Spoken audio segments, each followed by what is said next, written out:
Welcome to the Salmon Runs YouTube. Enjoy the video.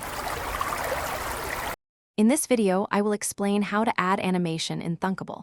We'll explore the fundamental steps to bring your app designs to life with engaging motion.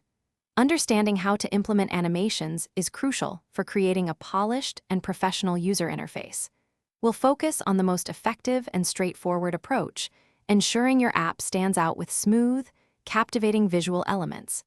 Get ready to transform your static designs into dynamic experiences. Lottie animations are a game changer for app development, offering high-quality, scalable motion graphics.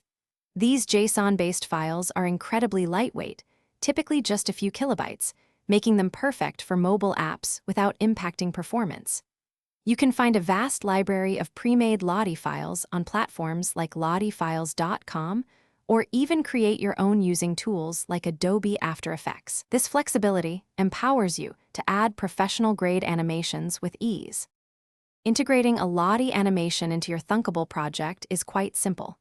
First, locate the Lottie component in the User Interface section of the Components panel and drag it onto your app screen. Next, in the Components properties, you'll see an option to upload your Lottie JSON file. Once uploaded, you can easily adjust its dimensions and placement to fit perfectly within your design, ensuring it looks exactly as intended.